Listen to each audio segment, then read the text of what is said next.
The rain hammered against the thin apartment window like an angry fist, each drop exploding into rivulets that raced down the glass in chaotic patterns.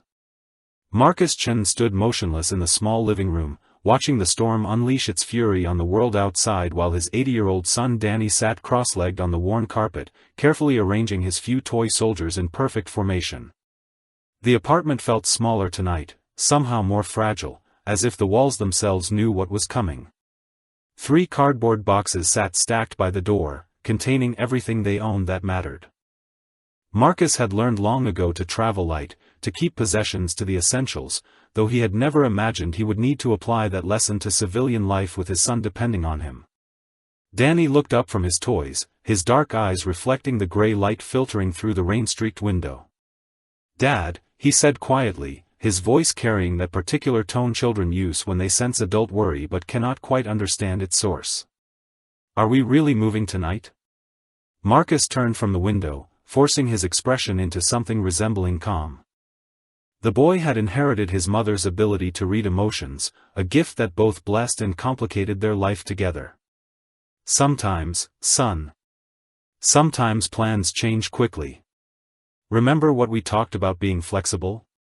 The child nodded solemnly, then returned his attention to the toy soldiers. He had arranged them in a protective circle around a small action figure that Marcus recognized as Danny's favorite, a pilot with a chipped paint job and one missing arm. The symbolism was not lost on Marcus, who felt his chest tighten with the familiar weight of responsibility and love that defined his every waking moment. A sharp knock echoed through the apartment, 3 precise raps that seemed to cut through the sound of rain like gunshots. Marcus straightened instinctively, his body responding to authority with the automatic posture that years of training had embedded in his muscle memory. He moved to the door, pausing only to glance back at Danny, who had gone still and quiet. Blake Morrison stood in the hallway, his expensive suit somehow managing to look pristine despite the weather. The property manager held a clipboard against his chest like armor, and his pale eyes swept past Marcus to survey the sparse apartment beyond. His mouth was set in a thin line that suggested this was merely another item on his evening checklist, nothing more significant than inspecting a broken refrigerator or collecting overdue paperwork. "Mr. Chen," Morrison said, his voice carrying the practiced efficiency of someone accustomed to delivering unpleasant news without emotional investment. "I trust you received our final notice. The eviction order goes into effect at midnight, which gives you approximately 4 hours to vacate the premises." Marcus stepped slightly forward, not enough to seem aggressive but sufficient to fill the doorway and prevent Morrison from seeing Danny directly.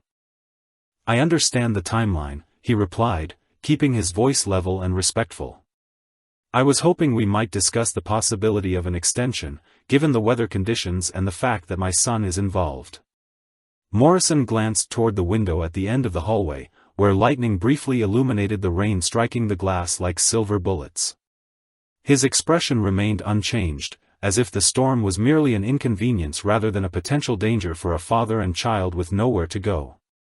"Weather is not a factor in legal proceedings, Mr. Chen.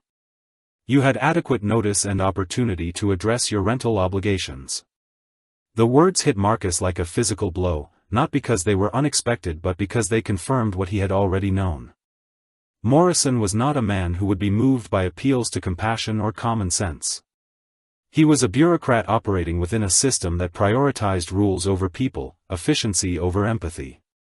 Behind him, Marcus heard the soft sound of Danny gathering up his toys, the quiet efficiency of a child who had learned to pack quickly and without complaint. The sound strengthened Marcus's resolve even as it broke his heart. His son deserved better than this uncertainty, better than a father who could not provide the basic security of a roof over their heads. "I have a job interview tomorrow morning," Marcus said, trying one last approach. "A position with better pay that would allow us to catch up on rent and move forward. If you could just give us until the weekend." Morrison shook his head before Marcus could finish the sentence. "The property has already been released, Mr. Chen. New tenants take possession on Friday. Your personal circumstances, while unfortunate, do not supersede our business obligations." The conversation was over, and both men knew it. Morrison made a note on his clipboard with the mechanical precision of someone checking off completed tasks. The building storage unit is available for your belongings overnight if needed, but any items remaining on the premises after midnight become property of the management company. Marcus nodded once, the gesture sharp and controlled. He had learned in the military that there were moments when dignity required accepting defeat gracefully, when fighting a battle you could not win only diminished your position for future engagements. "Thank you for the information," he said simply. Morrison turned away without another word, his footsteps echoing down the hallway with the rhythmic certainty of a man whose day was proceeding exactly according to schedule. Marcus closed the door and leaned against it for a moment, allowing himself 5 seconds of private despair before returning to the task of being his son's strength and stability. Danny had finished packing his toys and now sat on the edge of the couch, his small hands folded in his lap. His expression was serious but not frightened, displaying the remarkable resilience that never failed to amaze Marcus. "Where will we go tonight, Dad?" he asked, his voice carrying simple curiosity rather than fear. Marcus moved to sit beside his son, putting an arm around the narrow shoulders. "We'll figure it out, buddy. We always do, right? Remember when we had to leave the apartment on Mill Street? We ended up finding this place, which turned out to be better anyway." The lie came easily, born of practice and necessity. This apartment was not better than their previous home, and their options tonight were severely limited, but Danny needed hope more than he needed truth.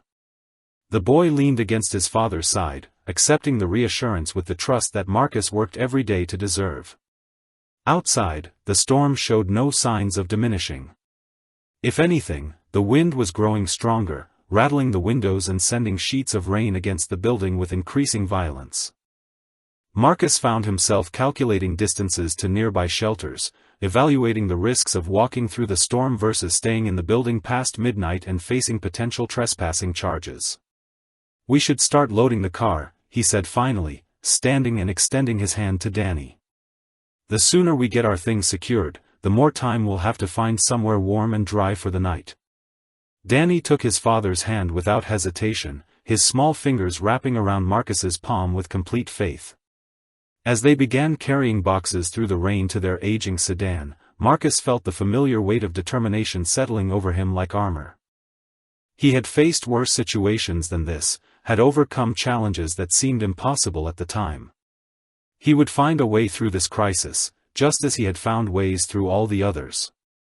The question was not whether they would survive this night, but what the cost of survival would be, and whether the strength that had carried him through military service would be enough to carry him through the more complex battlefield of civilian life as a single father. As he secured the last box in the trunk and helped Danny into the passenger seat, Marcus allowed himself one brief moment to wonder if anyone in the world would ever again see him as more than just another man who had failed to pay his rent on time. Where in the world are you experiencing this story tonight? Whether you're listening in the calm of your own home or perhaps facing storms of your own, we're grateful you're here with Marcus and Danny as their journey begins. The rain struck them with shocking intensity the moment they stepped outside, transforming the short distance to their car into a battle against nature itself. Marcus held Danny close against his side, using his body as a shield while they navigated the flooded walkway. The water had risen above the curbs, turning the parking lot into a shallow lake that reflected the sporadic streetlights in shimmering fragments. Their sedan sat near the back of the complex, and Marcus could see other residents hurrying through the storm, their own struggles playing out in illuminated windows and hurried conversations. The normalcy of their lives seemed almost surreal from his perspective, these people who would return to warm apartments and dry clothes while he and Danny faced an uncertain night in the storm. Danny climbed into the passenger seat without complaint, though Marcus noticed the way his small hands trembled as he buckled his seatbelt. The boy's jacket was already soaked through, and his dark hair clung to his forehead in wet strands that made him look even younger than his 8 years. Marcus started the engine, grateful when it turned over on the first try, and cranked the heat to its highest setting. "Where should we go first, Dad?" Danny asked, pressing his face against the side window to peer out at the storm. His breath fogged the glass, and he absently drew a small heart in the condensation before wiping it away. Marcus considered their limited options while the car's heater began its slow work of warming the interior. The homeless shelter across town would be packed on a night like this, assuming they could even make it through the flooded streets. His sister lived 2 hours away, but calling her would mean admitting failure in a way that felt impossible right now. "Let's try the community center first," he said, pulling out of the parking space with careful precision. They sometimes open their doors during severe weather emergencies. The drive through the storm was harrowing, with visibility reduced to mere yards and water spraying up from their tires in dramatic arcs. Marcus found himself drawing on skills he had not used since his military service, maintaining focus and calm while navigating genuinely dangerous conditions. Beside him, Danny sat quietly, his trust absolute and therefore both comforting and terrifying. The community center's parking lot was dark, its windows black and unwelcoming. A small sign by the entrance confirmed what Marcus had feared, that emergency shelter services were suspended due to budget cuts. He sat in the idling car for a moment, rain drumming against the roof like an impatient crowd, while he recalculated their options. Danny reached over and touched his father's arm, a gesture of comfort that reversed their usual roles in a way that made Marcus's chest ache. "It's okay, Dad," the boy said with remarkable composure. "We'll find somewhere else." The simple acceptance in his son's voice reminded Marcus why he fought so hard to maintain stability in their lives. Danny had already experienced too much uncertainty for a child his age, had learned to adapt and endure in ways that spoke to both his resilience and the unfairness of their circumstances. Marcus drove slowly through the residential neighborhoods, looking for any sign of available shelter. The storm had knocked out power in several areas, leaving entire blocks in darkness except for the occasional flicker of emergency lighting. He considered parking under an overpass, but the flooding made even that option questionable. As they approached the downtown area, Marcus noticed a small church with lights still burning in its windows. The parking lot was relatively clear, and a sign near the entrance advertised community services. He pulled into a space near the building, studying the structure with the tactical assessment that came naturally to him. "Maybe they're still open," Danny suggested, his voice carrying hope that Marcus did not want to disappoint. They made another desperate run through the rain, reaching the church's covered entrance with only marginally better success than their previous attempts to stay dry. Marcus tried the heavy wooden doors and found them unlocked, leading Danny into a small vestibule where they stood dripping on worn carpet. The interior was simple but warm, with wooden pews arranged in neat rows and stained glass windows that glowed softly in the lamplight. An elderly man emerged from a side door, his expression kind but cautious as he took in their bedraggled appearance. "I'm sorry," the man said gently, his voice carrying the soft accent of someone who had lived in the same place for many decades. "We're not equipped to provide overnight shelter, but you're welcome to wait out the worst of the storm here." Marcus felt disappointment settle in his stomach like a stone, but he managed to keep his expression neutral. "We appreciate that," he replied. "Any chance you know of shelters that might have space tonight?" The man shook his head sadly. "Everything's full or closed due to the weather. This storm caught everyone off guard." He paused, studying Marcus with eyes that seemed to see more than casual observation would reveal. "Are you military, son?" The question caught Marcus off guard, though he realized his posture and bearing probably gave him away to those who knew what to look for. "Former Army," he admitted quietly. The man nodded with understanding that suggested personal experience. "Vietnam myself. Listen, I can't offer you beds, but there's a small room in the back with a couch and a coffee pot. Not official shelter, you understand, but a place to get warm and dry for a few hours." Marcus felt his throat constrict with unexpected emotion at this stranger's kindness. "That would mean everything to us," he managed to say. As they followed the man toward the back of the church, Danny's hand slipped into Marcus's with the natural trust that defined their relationship. Despite the uncertainty of their situation, Marcus felt a familiar surge of determination. They would get through this night, and somehow he would build something better for his son. The storm would pass, as storms always did, and morning would bring new possibilities. The small room behind the church sanctuary felt like a sanctuary itself, with its simple furniture and the gentle hum of an old space heater that the elderly veteran had plugged in for them. Danny had fallen asleep on the worn couch, his damp clothes finally beginning to dry as he curled beneath an ancient but clean blanket that smelled of lavender and years of faithful service. Marcus sat in a wooden chair beside the window, watching the storm continue its assault on the world outside. The rain had not diminished, and if anything the wind seemed to be growing stronger, bending trees at angles that suggested morning would reveal significant damage throughout the community. He found himself grateful for this unexpected kindness, this brief respite that allowed him to think beyond the immediate crisis of finding shelter. The coffee the veteran had provided was strong and hot, warming Marcus from the inside as he considered their situation. Tomorrow he would need to find a motel that would accept what little money remained in his wallet, assuming the storm passed enough for travel to be safe. The job interview he had mentioned to Blake Morrison was real, a position with a construction company that could provide the steady income they desperately needed. A sound from the front of the church caught his attention, the distinctive noise of the heavy doors opening followed by footsteps and voices. Marcus tensed instinctively, his military training automatically assessing potential threats even in this peaceful setting. The conversation was too distant to make out specific words, but the tone suggested urgency rather than casual visit. The elderly veteran appeared in the doorway, his expression apologetic but understanding. "James, we have another visitor seeking shelter from the storm," he said quietly, glancing toward the sleeping Danny. "A veteran with his service dog. I told him about our informal arrangement back here, and he wondered if you might be willing to share the space." Marcus nodded without hesitation. "Of course," he replied, keeping his voice low to avoid waking his son. "There's plenty of room, and we're grateful for whatever help we can offer." The man who entered the small room moved with the controlled precision that Marcus recognized immediately as military bearing. He was perhaps 40 years old, with graying hair cropped short and scars along his left temple that spoke of combat experience. Beside him walked a large German shepherd wearing a service vest, the dog's intelligent eyes scanning the room with professional alertness. "Sergeant First Class James Rodriguez," the man said, extending his hand toward Marcus with the straightforward courtesy of one soldier meeting another. "Everyone calls me Bull. This is Ranger," he added, indicating the dog who sat at perfect attention beside him. "Marcus Chen," he replied, accepting the firm handshake while noting the calluses and strength that confirmed this man's active lifestyle.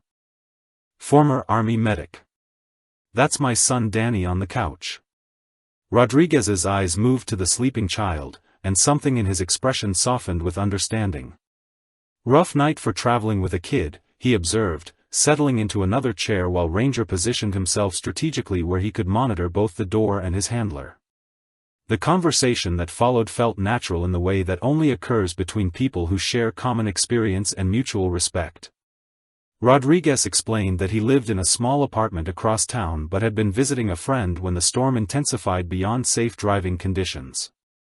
His service dog was trained to detect the onset of PTSD episodes, he mentioned matter-of-factly, a necessity that had transformed his life after returning from multiple deployments overseas.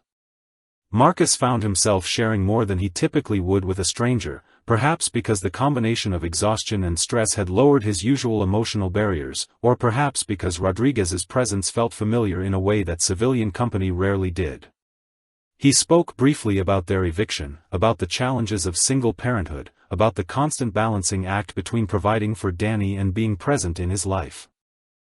Rodriguez listened with the attention of someone who understood that sometimes talking helped process difficult situations. His questions were thoughtful but not intrusive, and Ranger seemed to sense the emotional weight of the conversation, occasionally moving closer to Marcus or glancing toward the sleeping child with protective interest. "What kind of work are you looking for?" Rodriguez asked during a lull in their conversation, his tone suggesting genuine interest rather than polite inquiry. "Construction, maintenance, anything stable," Marcus replied. "I have an interview tomorrow morning if the road's clear enough." "It's with Morrison Construction, actually. Same last name as our former property manager, but hopefully better people." Something flickered across Rodriguez's face at the mention of the company name, a brief expression that suggested recognition or perhaps concern. Morrison Construction does good work, he said carefully. They've handled several contracts for veteran housing projects in the area. Marcus felt a spark of hope at this unexpected connection. Any advice for the interview? He asked, recognizing an opportunity to gain insight that might improve his chances. Be yourself, Rodriguez replied with a slight smile. Military experience counts for a lot with companies that understand discipline and reliability. And if you don't mind me saying, you handle stress well. That showed tonight, keeping your son calm and finding solutions instead of dwelling on problems. The compliment meant more to Marcus than Rodriguez could have known, coming as it did during one of the lowest points in their civilian life together. He glanced toward Danny, who continued sleeping peacefully despite the unfamiliar surroundings and the storm raging outside. Rodriguez followed his gaze, and when he spoke again his voice carried a weight that suggested personal experience with difficult choices. Kids are resilient, he said quietly. More than we give them credit for, sometimes.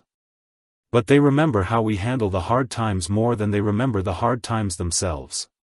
The observation struck Marcus as particularly insightful, confirming his instinct that this man understood the complexities of rebuilding life after military service. As the night wore on and the storm continued its relentless assault, Marcus found himself feeling grateful not just for shelter but for the unexpected companionship of someone who shared his background and understood his struggles without requiring explanation or justification. The storm's intensity seemed to ebb and flow like a living thing, occasionally quieting to a steady drumbeat against the windows before surging back with renewed fury that rattled the old church's frame. Marcus had dozed fitfully in his chair, jerking awake periodically to check on Danny or respond to some sound that his subconscious had flagged as potentially significant. Rodriguez appeared to be experiencing similar restlessness, though Ranger remained alert and calm, occasionally shifting position but never fully relaxing his vigilant watch. The service dog's presence had a stabilizing effect on the room's atmosphere, providing a sense of security that allowed both men to lower their guard incrementally. During one of the storm's quieter moments, Rodriguez spoke into the comfortable silence that had settled between them. "You know, I've been thinking about what you said earlier about being a medic," he said, his voice carrying a thoughtful quality that suggested careful consideration. "There aren't that many of us around these days, especially not ones with your particular bearing." Marcus looked up from his contemplation of the rain patterns on the window, noting something in Rodriguez's tone that seemed to invite deeper conversation. "It was good training," he replied simply. "Taught me to stay calm under pressure, to focus on what needed to be done rather than what was going wrong." Rodriguez nodded slowly, but his expression suggested he was processing more than just the surface meaning of Marcus's words. "The way you moved tonight, the way you assessed situations and made decisions," he continued, "that's not just medic training. That's combat experience, probably significant combat experience." The observation hung in the air between them like a question that had not quite been asked directly. Marcus felt his body tense slightly, not from fear but from the ingrained habit of protecting information that might make him vulnerable. His service record was not something he discussed casually, particularly the circumstances that had ended his military career. "Afghanistan," he said finally, offering just enough truth to satisfy Rodriguez's curiosity without opening doors he preferred to keep closed. 2 tours, mostly forward operating bases where medical support was limited. Rodriguez's eyes sharpened with interest and what might have been recognition. "What years?" he asked, his casual tone not quite concealing the intensity of his focus on Marcus's answer.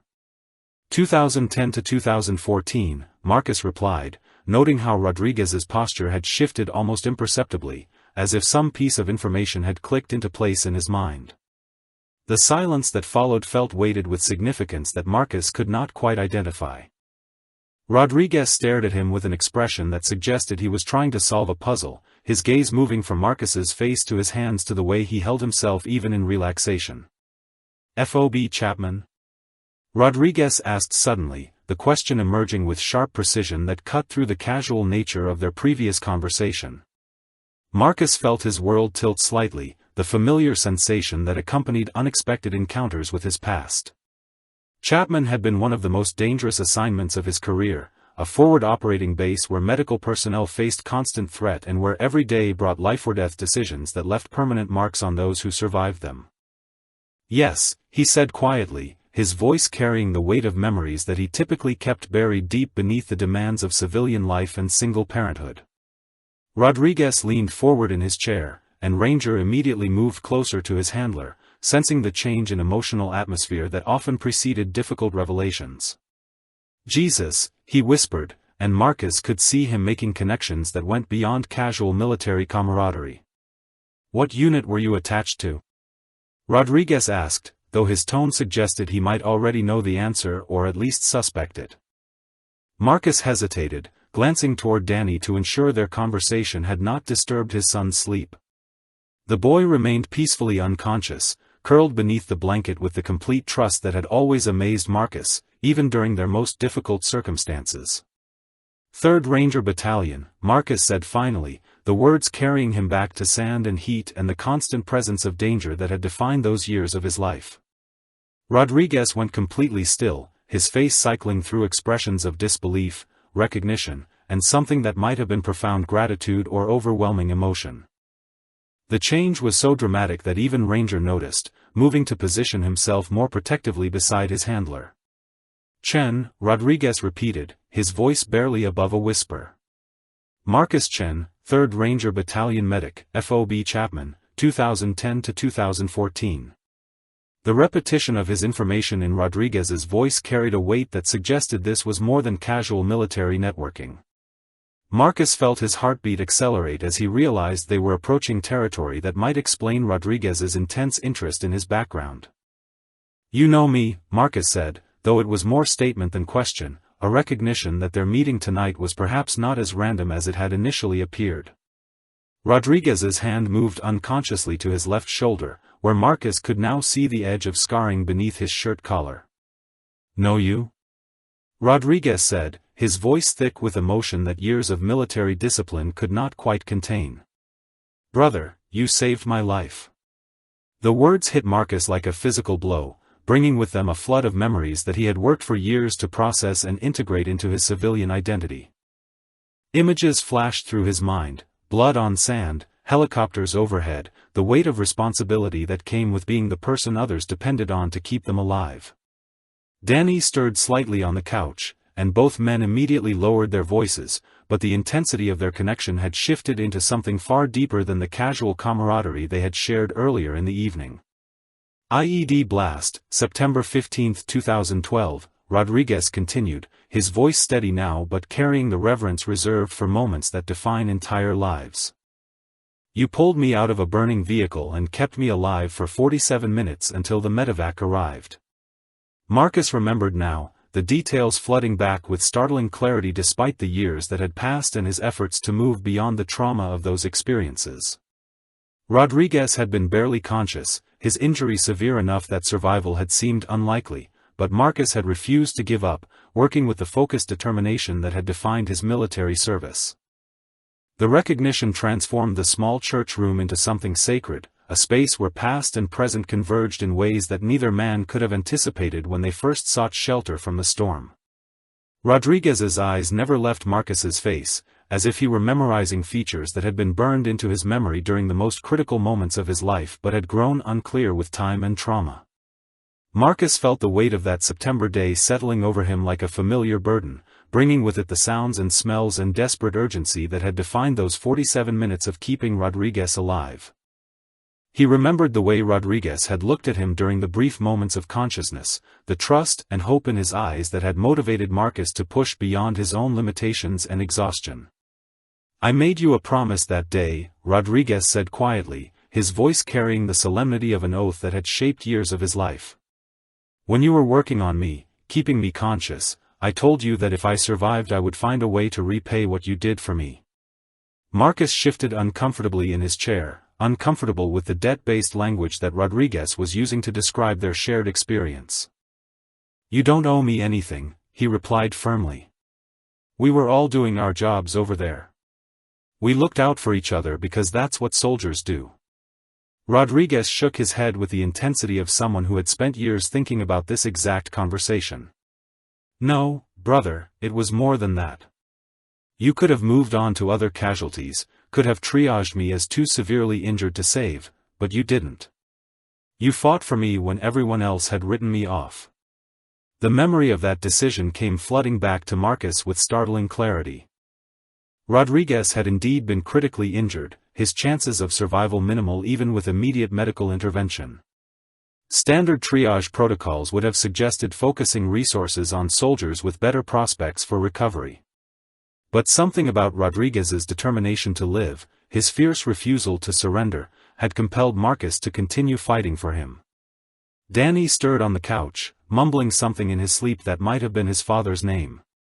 Both men turned toward the boy, and Marcus felt the familiar surge of protective love that had defined his life since becoming a single parent. The contrast between his military past and his current reality seemed particularly stark in that moment, the gap between the person he had been and the person he had become. After I got back stateside, Rodriguez continued, lowering his voice even further to avoid disturbing Danny, I tried to find you. Wanted to thank you properly, to make good on that promise. But you had already been discharged, and the contact information I had was outdated. Marcus nodded, understanding the difficulty Rodriguez would have faced in tracking him down. His medical discharge had been processed quickly due to the severity of his own injuries, and he had deliberately avoided maintaining contact with most of his military connections during the difficult transition to civilian life. I never forgot your name, though, Rodriguez said, his hand moving unconsciously to rest on Ranger's head as the dog positioned himself more closely beside his handler. Marcus Chen, the medic who wouldn't give up. I've been carrying that debt for over a decade, looking for ways to honor what you did for me. The storm outside chose that moment to surge with renewed intensity, rattling the windows and reminding both men of the circumstances that had brought them together in this unlikely reunion. Marcus found himself wondering if there was some larger design at work, some cosmic justice that had arranged for them to meet during one of the most desperate nights of his civilian life. What happened to you after discharge? Rodriguez asked, his question carrying genuine concern rather than casual curiosity. The transition isn't easy for any of us, but medics often have the hardest time because you're used to being able to fix things. Marcus considered how much to share, weighing his natural inclination toward privacy against the obvious sincerity of Rodriguez's interest. The job market wasn't great for former military medical personnel without civilian credentials, he said finally. I had some injuries that made it difficult to pursue additional medical training, so I took whatever work I could find. He did not mention the depression that had followed his discharge, the months of struggling to find purpose in civilian life after years of high-stakes medical work. He did not describe the challenges of single parenthood when Danny's mother had decided she could not handle the uncertainty and emotional distance that came with loving someone who carried the invisible wounds of military service. Rodriguez seemed to understand what Marcus was not saying, his expression reflecting the recognition of someone who had faced similar struggles. The transition is brutal, he agreed quietly. Even with support systems and resources, it's like learning to live in a completely different world with rules that don't make sense. Danny shifted again on the couch, this time opening his eyes briefly to scan the room with the quick alertness that children develop when their security depends on staying aware of their surroundings. He saw his father and Rodriguez talking quietly, seemed to sense that their conversation was important, and settled back into sleep without interruption. Your son is remarkable, Rodriguez observed, watching Danny with the appreciation of someone who understood the challenges of maintaining stability for a child while dealing with personal struggles. He trusts you completely, even in circumstances that would terrify most kids. Marcus felt a surge of pride mixed with guilt, grateful for Danny's resilience while painfully aware of how much uncertainty the boy had been forced to accept as normal. He's had to grow up faster than I would have liked, he admitted. But he's strong, adaptable. Sometimes I think he handles change better than I do. Rodriguez leaned forward slightly, his expression intensifying with purpose that suggested their conversation was approaching something significant. Marcus, what I said earlier about owing you a debt, I meant that. Not because of military obligation or some abstract sense of honor, but because you gave me the chance to have a life worth living. The sincerity in Rodriguez's voice was unmistakable, carrying weight that made Marcus understand this was not casual gratitude but something deeper and more lasting. He found himself curious about what Rodriguez had in mind, while simultaneously feeling uncomfortable with the idea of accepting help based on events from their shared military past. The hours before dawn moved slowly, marked by the gradual weakening of the storm and the deepening conversation between two men whose paths had crossed in the most unlikely circumstances. Rodriguez had produced a thermos of coffee from his backpack, and they shared it while Danny continued sleeping peacefully on the couch, his small form a reminder of the stakes involved in their discussion. "Tell me about the eviction," Rodriguez said, his tone suggesting he was gathering information for a specific purpose rather than making casual conversation. "What led up to tonight?" Marcus found himself sharing details he rarely discussed with anyone, perhaps because Rodriguez's military background allowed him to understand the complexities of transitioning from military service to civilian employment. He explained about the medical discharge, the challenges of finding work that accommodated his service-related injuries, the ongoing struggle to maintain stable housing while building a relationship with his son. "The apartment complex is owned by someone named Margaret Caldwell," Marcus said, mentioning the name he had seen on legal documents. "But everything goes through her property manager, Blake Morrison. He's the one who handled tonight's eviction, and he made it clear that weather conditions and having a child weren't factors he was willing to consider." Rodriguez's expression darkened at the description of Morrison's callousness, his jaw tightening in a way that suggested personal familiarity with bureaucratic indifference toward veterans and their families. "Some people never learn that rank and authority should come with responsibility," he said quietly. Marcus appreciated the understanding implicit in Rodriguez's response, the recognition that civilian authority figures often lacked the sense of duty and mutual obligation that defined military leadership.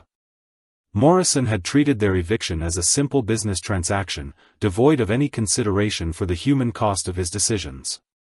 "What about family support?" Rodriguez asked, his question gentle but persistent. "Anyone who could help you get back on your feet?" Marcus shook his head, not wanting to elaborate on the complicated relationships that had emerged after his discharge. His sister meant well but lived far away and had her own financial struggles. Danny's mother had remarried and moved across the country, maintaining minimal contact that seemed to suit everyone involved. The isolation was one of the most difficult aspects of civilian life, the absence of the tight-knit community that had defined his military experience. Rodriguez seemed to understand what Marcus was not saying, his own experience having taught him about the loneliness that often accompanied the transition to civilian life. "The brotherhood you have in service doesn't translate easily to the outside world," he observed. "People don't understand the bonds we formed or the obligations we feel toward each other."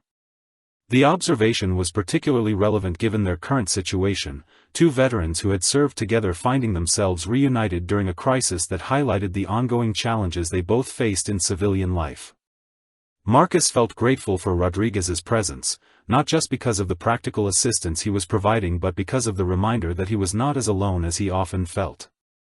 Ranger had positioned himself strategically in the room, monitoring both the door and his handler while occasionally shifting his attention to Danny with what seemed like protective interest. The dog's calm presence had a stabilizing effect on the atmosphere, allowing both men to speak more freely than they might have otherwise. "I want to help," Rodriguez said finally, his words carrying the weight of genuine commitment rather than casual offer. "Not because I owe you anything, but because we're brothers and this is what brothers do for each other." Marcus felt his throat tighten with emotion he had not expected, touched by Rodriguez's offer while simultaneously uncomfortable with the idea of accepting charity. "I appreciate that more than you know," he replied carefully. "But we'll figure something out. We always do." Rodriguez leaned forward, his expression intensifying with purpose that suggested he had been considering specific options rather than making vague promises of support. "Listen to me, Marcus. Tomorrow morning you have that job interview with Morrison Construction. That company has contracts with the Department of Veterans Affairs, and they're always looking for qualified people with security clearances and medical training." The information surprised Marcus, who had not known about the company's government connections when he applied for the position. Rodriguez seemed to have knowledge that went beyond casual familiarity with local employers, suggesting he might have connections that could prove helpful. More importantly, Rodriguez continued, the owner of that company is someone who understands military service and the sacrifices we make. If you handle the interview right, emphasizing your medical background and leadership experience, you'll not only get the job but probably get it at a pay scale that will solve your housing problems. Marcus felt a spark of hope at this unexpected information, though he tried to maintain realistic expectations about his prospects. Morrison Construction had been one of several companies he had contacted, and the interview had been scheduled based on his maintenance experience rather than his military background. But there's something else I want to look into, Rodriguez said, his tone becoming more serious. This property manager who evicted you tonight, Blake Morrison.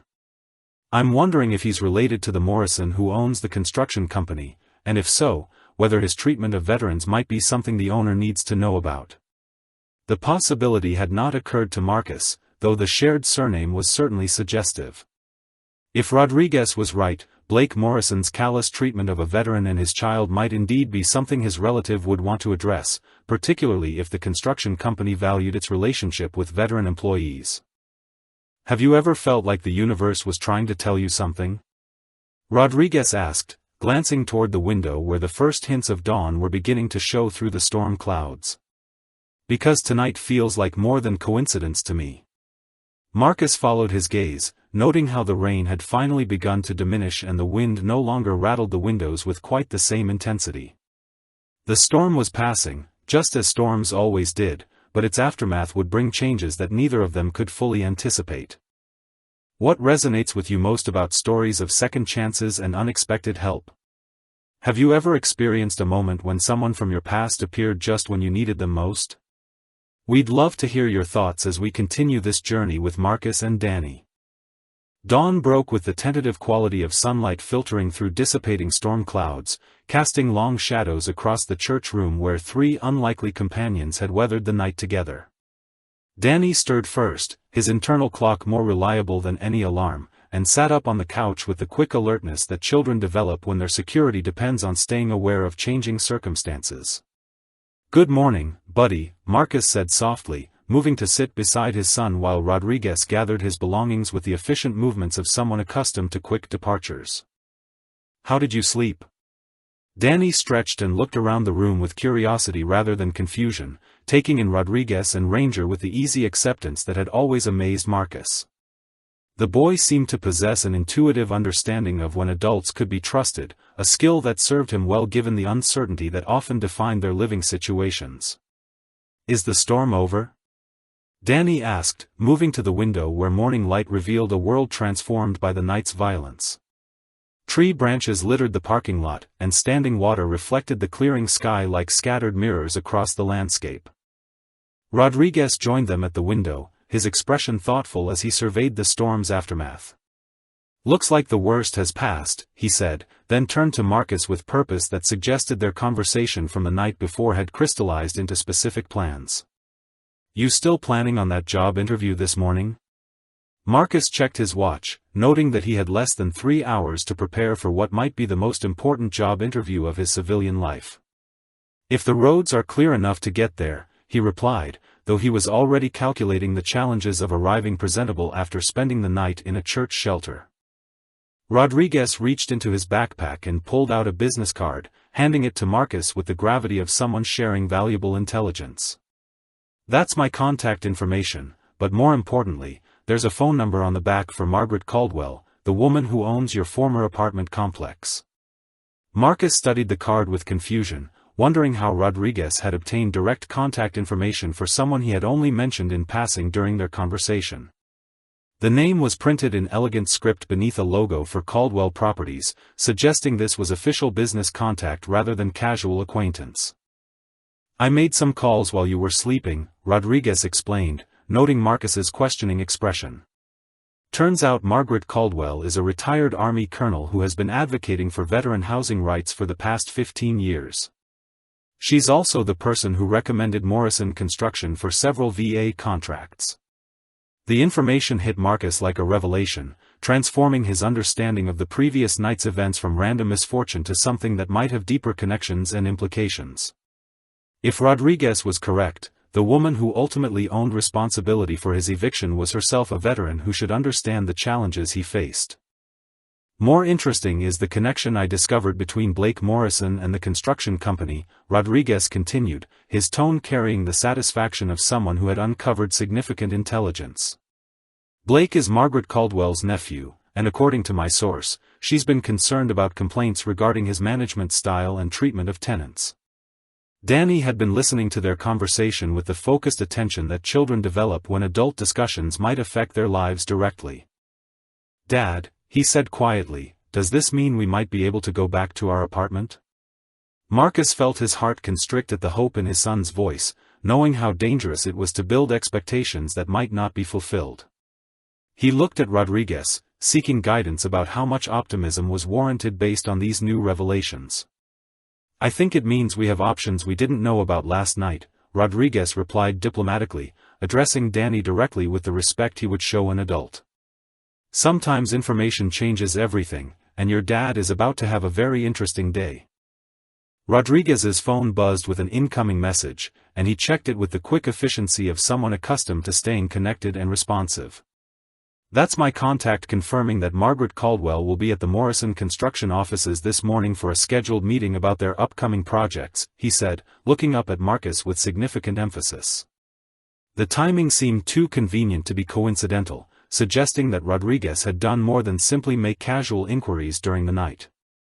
Marcus found himself curious about Rodriguez's connections and influence, recognizing that his fellow veteran had access to information and resources that went beyond typical civilian networks. "I'm going to drive you to that interview," Rodriguez announced, his tone making it clear this was not a request but a statement of fact. "Ranger and I have some business in that area anyway, and I want to make sure you arrive looking professional and confident." Marcus felt gratitude and apprehension in equal measure, touched by Rodriguez's commitment to helping while nervous about accepting assistance that might create obligations he could not fulfill. "You've already done more than enough," he protested gently. Rodriguez's expression became stern in a way that reminded Marcus of senior non-commissioned officers who would not accept debate about decisions they considered final. "Brother, you saved my life when I had no way to repay you," he said firmly. "Now I'm in a position to help when you need it most. This isn't charity, it's brotherhood." The elderly church volunteer appeared in the doorway, carrying a bag that smelled of fresh coffee and baked goods. "Thought you folks might need some breakfast before heading back out into the world," he said with the kindness that had defined his assistants throughout their difficult night. As they shared the simple meal of coffee and pastries, Marcus felt the weight of possibility settling over him like armor he had not worn in years. The job interview that had seemed like a desperate long shot 12 hours earlier now carried the potential for transformation that went beyond simple employment. Rodriguez's revelations about the connections between Margaret Caldwell, Blake Morrison, and the construction company suggested that this morning might bring opportunities for justice and recognition that Marcus had not dared to hope for during the darkest moments of the previous night. What stories of unexpected connections have shaped your own life? Sometimes the people we need most appear just when we're ready to give up hope. Share your experiences with us as we follow Marcus toward what might be the most important morning of his civilian life. The drive through the storm-damaged city felt like traveling through a battlefield, with debris scattered across roads and emergency crews working to clear fallen trees and restore power lines. Rodriguez navigated the obstacles with the calm precision of someone accustomed to challenging conditions, while Ranger sat alert in the back seat beside Danny, who watched the cleanup efforts with fascination rather than fear. Marcus had used the church's small bathroom to clean up as best he could, and Rodriguez had provided a spare shirt that fit reasonably well, transforming his appearance from someone who had spent the night in emergency shelter to someone prepared for a professional interview. The simple act of wearing clean clothes had restored some of his confidence, reminding him of the person he had been before circumstances reduced him to desperation. "Tell me about your medical training," Rodriguez said as they approached the industrial district where Morrison Construction maintained its offices. "I want to make sure you're prepared to present your qualifications in the best possible light." Marcus outlined his military medical experience, including advanced trauma care, field surgery assistants, and the leadership responsibilities that had come with being the senior medic for his unit. He had supervised other medical personnel, coordinated with helicopter evacuation teams, and made life-or-death decisions under pressure that would have broken less experienced soldiers. The construction company's building was larger and more impressive than Marcus had expected, with multiple levels and a parking lot filled with expensive vehicles that suggested successful business operations. A sign near the entrance advertised their specialization in government contracts and veteran employment initiatives, confirming Rodriguez's information about their relationship with the Department of Veterans Affairs. Rodriguez parked near the main entrance and turned to face Marcus with an expression that combined encouragement with serious purpose. "Remember, you're not going in there as someone asking for favors," he said firmly. "You're a decorated veteran with skills and experience that any smart employer would value. Walk in there with the confidence you earned through your service." Danny reached forward from the back seat to touch his father's shoulder, a gesture of support that carried more weight than any words could have conveyed.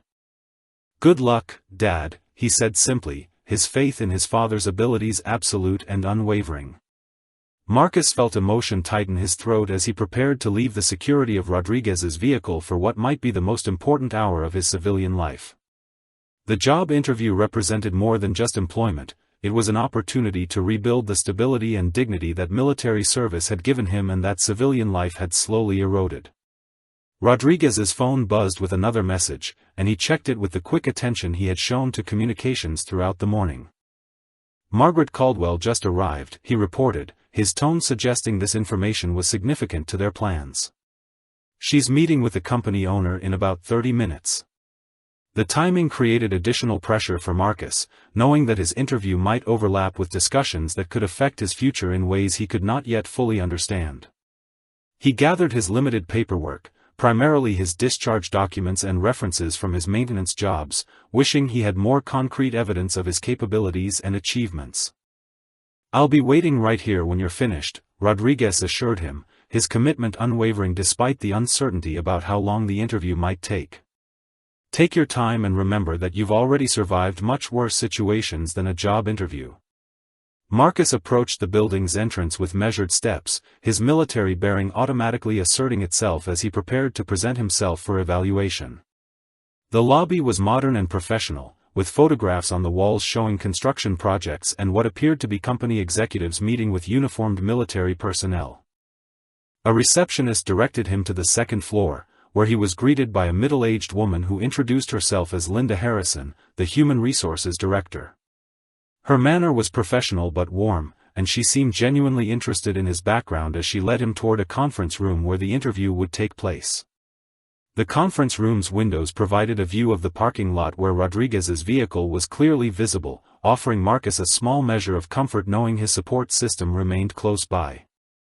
He could see Danny's silhouette in the back seat, probably reading one of the books he carried everywhere, his presence a reminder of the stakes involved in this interview.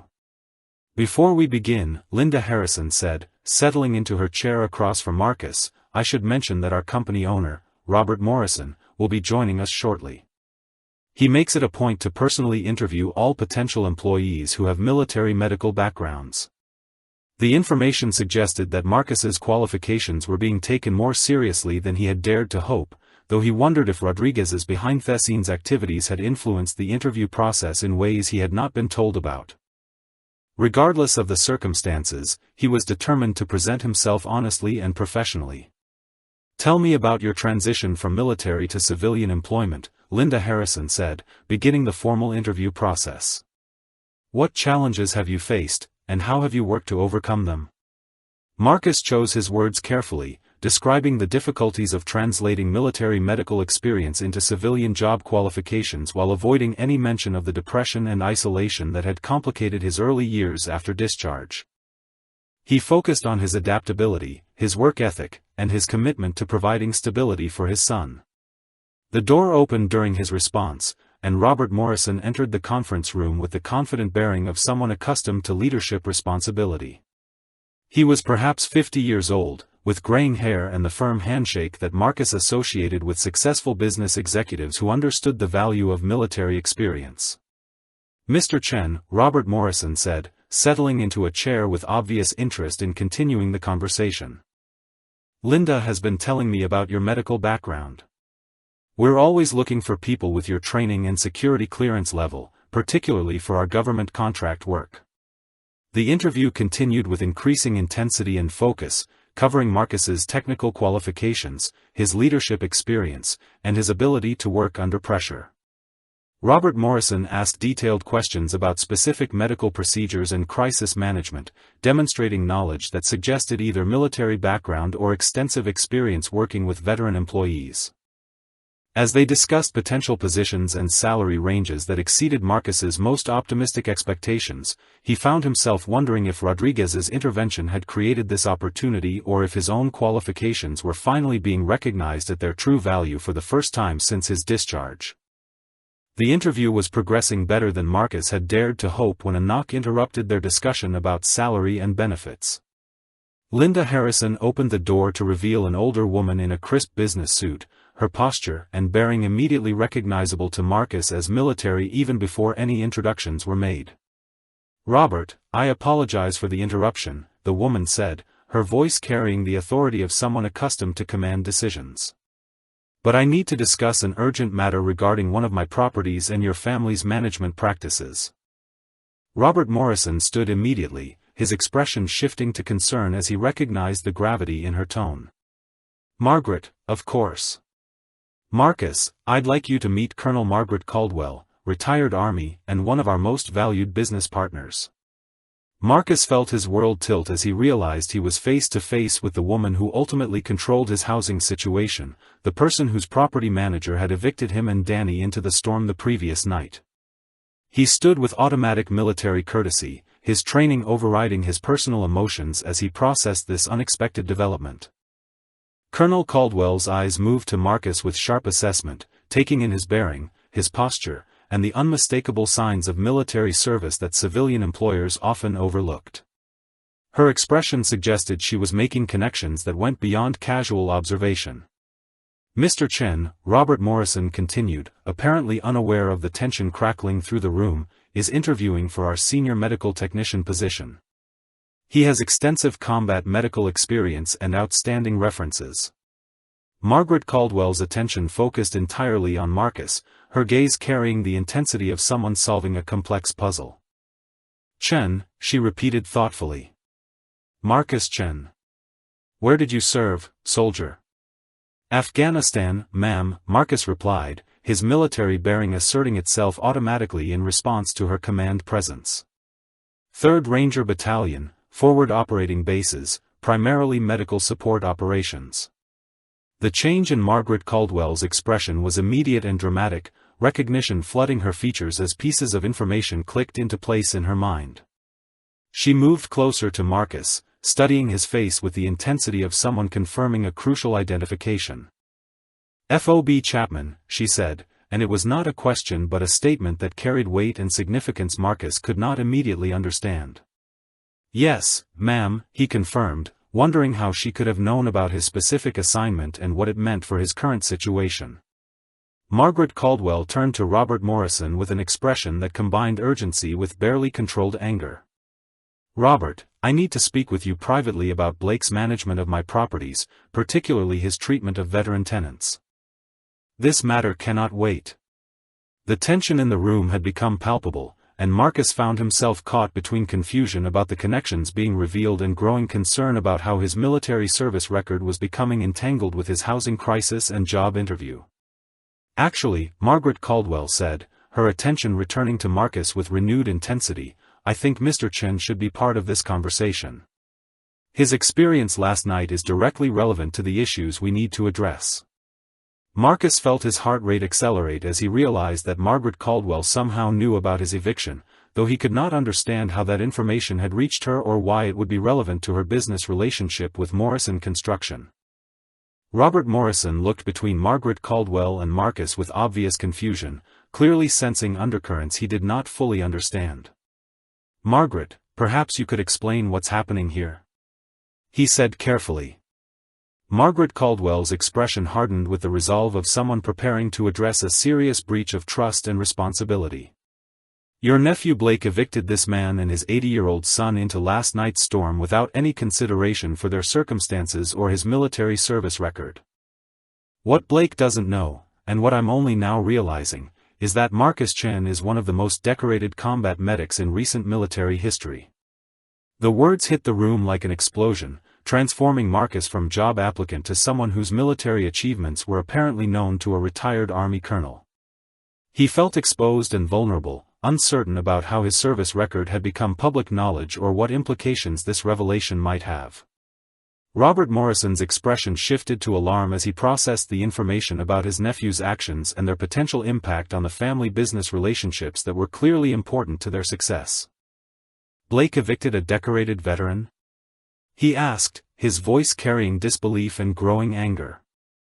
Margaret Caldwell reached into her briefcase and withdrew a folder that she placed on the conference table with decisive authority. I've been investigating complaints about Blake's management practices for several months, but I didn't have all the information until this morning when I received a call from someone who witnessed last night's eviction.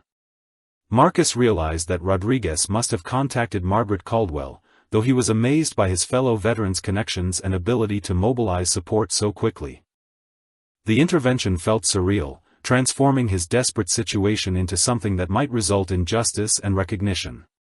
Robert Morrison opened the folder and began reading with expressions that cycled through surprise, admiration, and increasing anger as he learned details about Marcus's military service that even Marcus had not expected anyone in civilian life to know or understand.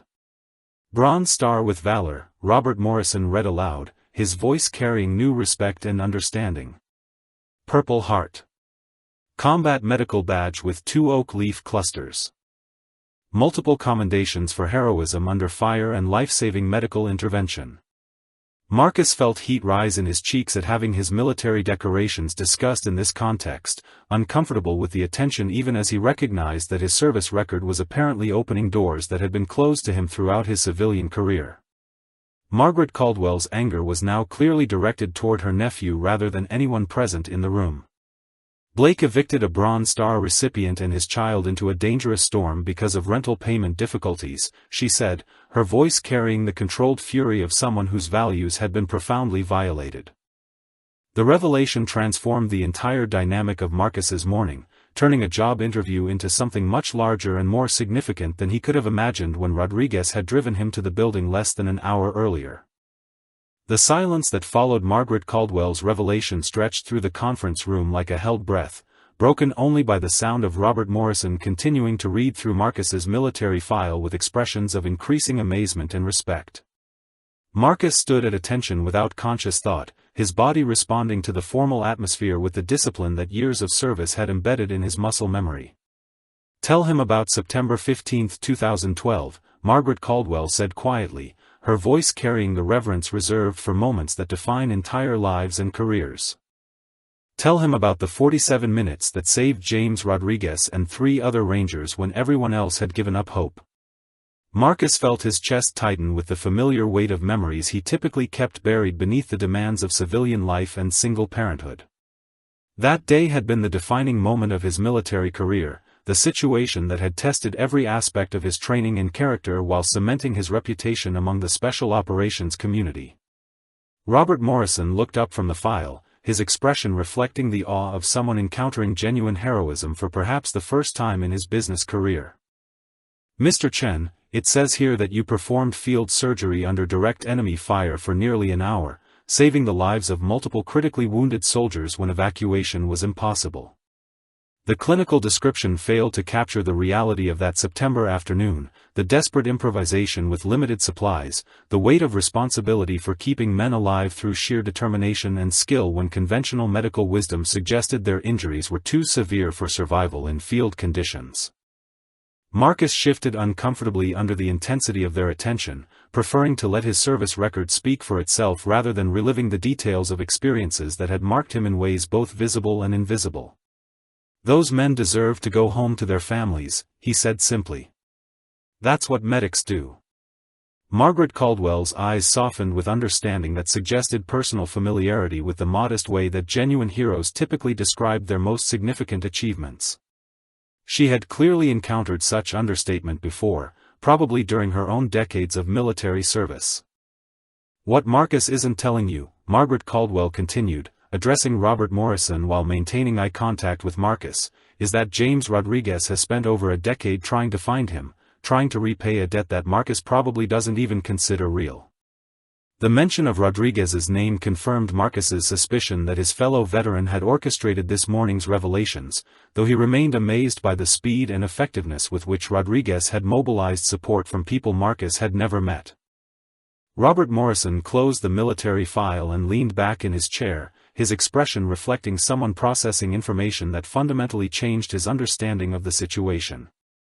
"My nephew evicted this man," he said slowly, his voice carrying disbelief and growing shame about his family's actions.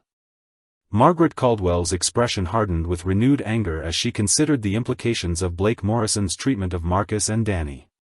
"Your nephew evicted a decorated war hero and his 80-year-old son into a dangerous storm because of temporary financial difficulties," she said sharply. "That's not just poor property management, Robert. That's a violation of everything our business relationships are supposed to represent." The weight of professional and personal consequences was clearly settling over Robert Morrison as he realized how Blake's actions might affect the company's reputation and relationships with government contractors who valued veteran employment and support. Marcus found himself in the surreal position of watching his desperate housing situation transform into a catalyst for changes that extended far beyond his personal circumstances. The job interview that had begun as a plea for employment was becoming something much more significant. Linda Harrison had remained silent throughout these revelations, but her expression suggested she was witnessing something unprecedented in her experience with company hiring practices. The transformation of Marcus from job applicant to recognized hero was happening with dramatic speed that left little time for adjustment. A knock at the conference room door interrupted the tense atmosphere, and Linda Harrison opened it to reveal Rodriguez standing in the hallway with Danny beside him, both looking uncertain about whether they should enter. "James," Margaret Caldwell said, rising from her chair with obvious relief and recognition. "Thank you for your call this morning. Without your intervention, we might never have discovered how badly this situation was being mishandled." Rodriguez entered the room with Ranger at his side, his attention immediately focusing on Marcus with the concern of someone checking on a battle buddy's welfare. "How's the interview going, brother?" he asked with a slight smile that suggested he already knew the answer. Danny moved to stand beside his father, his small hand slipping into Marcus's with the natural trust that had sustained them through every crisis they had faced together. The boy's presence reminded everyone in the room of the human stakes involved in their discussion. "Mr. Rodriguez," Robert Morrison said, standing to extend his hand in greeting, "I understand we owe you our gratitude for bringing this situation to our attention. The treatment your friend received from my nephew was completely unacceptable." Rodriguez accepted the handshake while maintaining his protective focus on Marcus and Danny. "Marcus saved my life in Afghanistan," he said simply. "When I found him and his son seeking shelter from last night's storm, I knew I had to make some calls." The simple statement carried weight that transformed the entire room's understanding of the bonds between the veterans and the obligations that extended far beyond formal military service. Margaret Caldwell nodded with the recognition of someone who understood such commitments intimately. "If this story is moving you, if you're watching this unfold from anywhere in the world, we want you to know that acts of loyalty and brotherhood like Rodriguez's happen every day, often unseen and unrecognized. Where are you listening from today? And have you ever witnessed such dedication between friends? Your presence with us means everything as we see how true brotherhood can change lives." The conference room had transformed into something resembling a military briefing, with Margaret Caldwell taking clear command of the situation while Robert Morrison grappled with the implications of his nephew's actions. Marcus found himself at the center of attention in a way that felt both vindicating and overwhelming, his years of invisible struggle suddenly illuminated by people who understood the true value of his service and sacrifice. Robert Morrison reached for his phone with the decisive movement of someone prepared to address a serious problem immediately. "I need to speak with Blake right now," he said, his voice carrying the controlled anger of someone whose family's actions had compromised important business relationships. "Before you make that call," Margaret Caldwell interjected, her tone suggesting she had additional information that would be relevant to their discussion. "I think you should know that Blake's treatment of Mr. Chen was not an isolated incident. I've documented at least 6 other cases of veterans being treated dismissively or unfairly by his management practices." The revelation added systemic weight to what might have been dismissed as a single unfortunate decision, transforming Blake Morrison's actions into a pattern of behavior that clearly violated both legal requirements and moral obligations regarding veteran tenants. Rodriguez had positioned himself strategically near Danny, engaging the boy in quiet conversation about Ranger while the adults addressed the serious implications of the morning's revelations. The child seemed remarkably composed given the dramatic changes occurring around him, perhaps sensing that the tension in the room was working in their favor. Marcus watched the proceedings with a mixture of gratitude and discomfort, appreciative of the support while struggling with the exposure of personal difficulties he had worked hard to handle independently. The military community's response to his situation was both humbling and overwhelming. Robert Morrison's phone call to his nephew was brief and decisive, his side of the conversation consisting primarily of sharp questions and increasingly stern directives. When he ended the call, his expression reflected someone who had confirmed unpleasant truths about a family member's character and judgment. "Blake will be here within the hour," he announced to the room.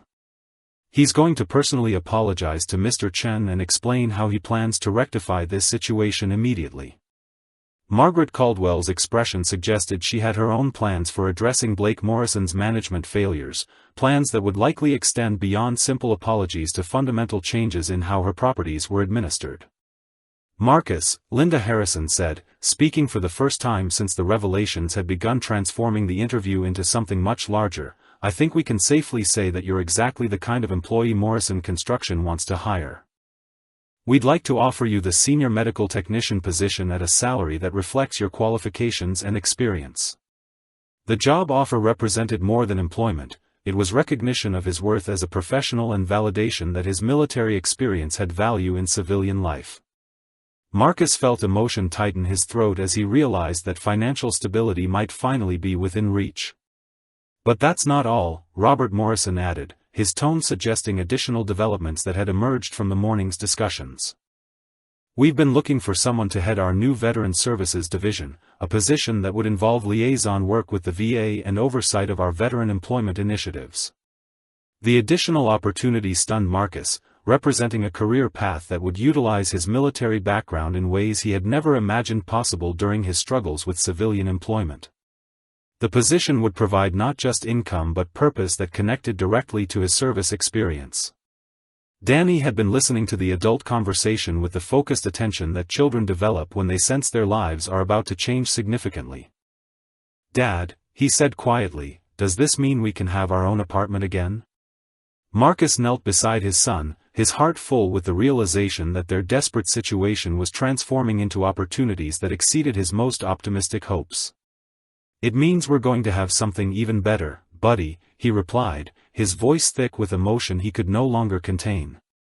Margaret Caldwell approached them with the bearing of someone prepared to address past wrongs with decisive action. "Mr. Chen," she said formally, "I want to personally apologize for the treatment you and your son received from my property manager.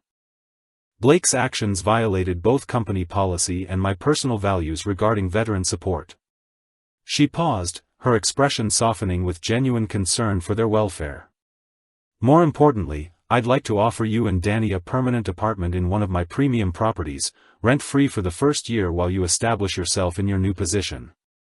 The offer represented more than housing, it was dignity restored and security provided by people who recognized his worth and service. Marcus felt overwhelmed by the transformation of their circumstances, from homelessness to opportunity in the span of a single morning. Rodriguez stepped forward with the satisfaction of someone whose long-held promise was finally being fulfilled. "This is what I meant about the debt I owed you," he said quietly.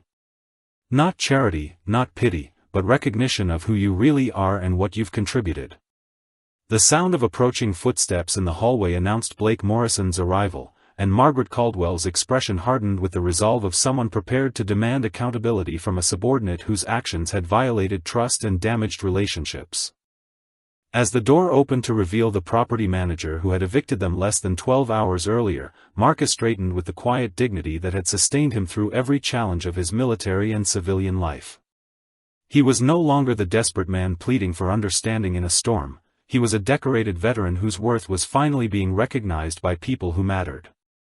Blake Morrison's face cycled through confusion, recognition, and growing alarm as he took in the assembled group and began to understand the serious nature of the situation he was about to face.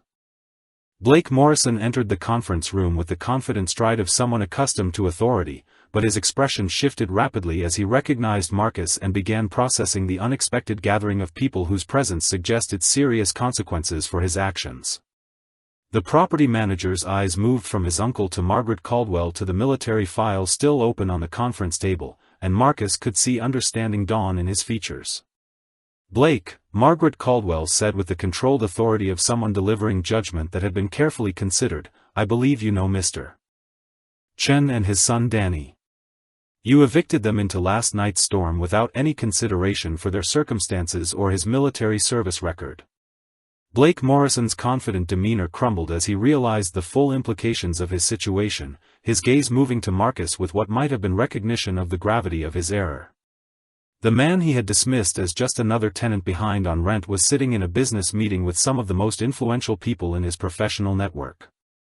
"Uncle Robert," Blake began, his voice carrying the desperation of someone attempting damage control, "I was following standard eviction procedures.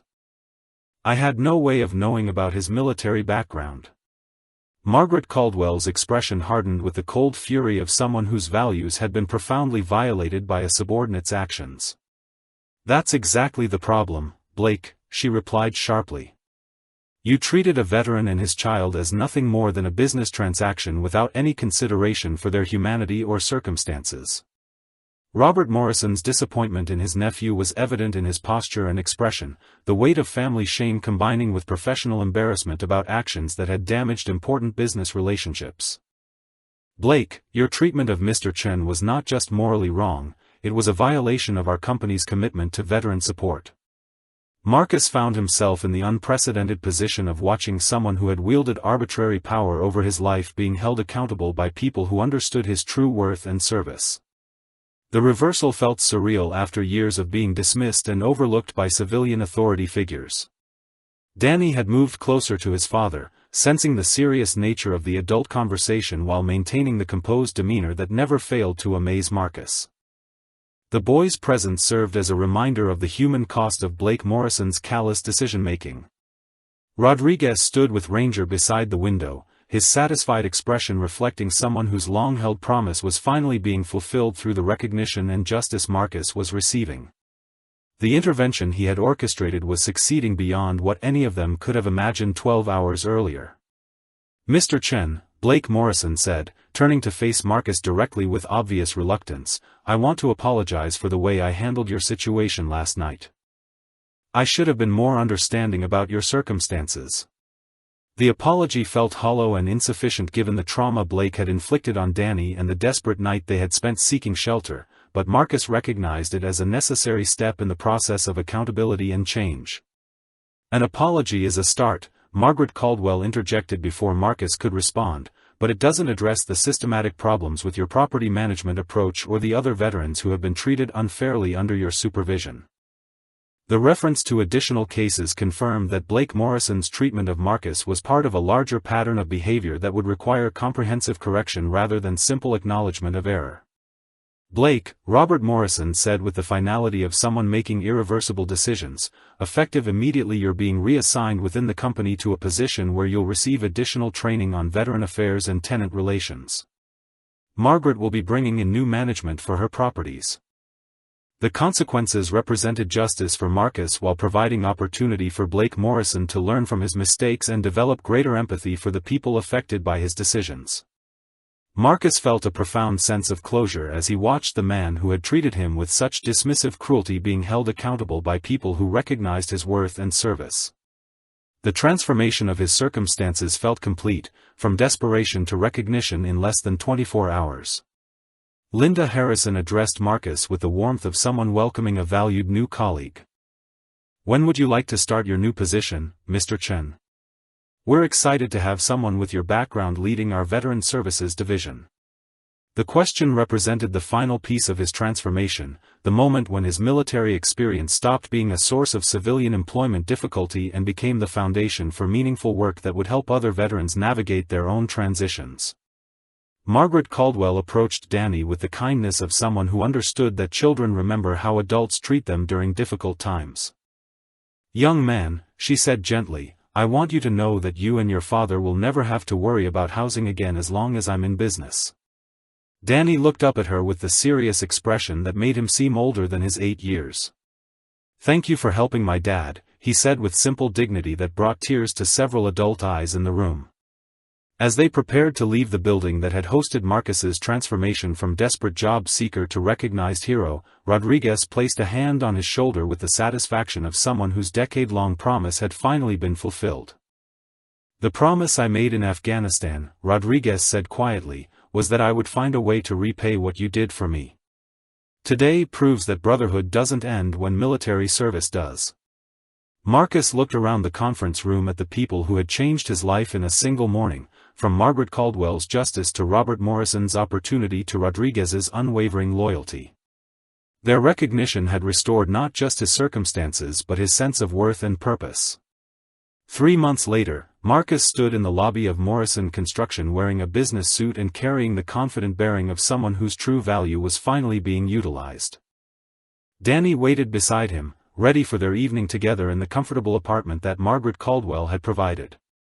The boy's homework included a school report about heroes, and he had chosen to write about his father. If this story has touched your heart, if you've seen yourself in Marcus's struggle or Rodriguez's loyalty, we want to hear from you. Where in the world are you experiencing this journey with us? Sometimes recognition comes when we least expect it, and brotherhood appears in our darkest moments. Thank you for sharing this story of hidden worth finally revealed, of promises kept across time, and of the power we all have to see the dignity in every person we encounter.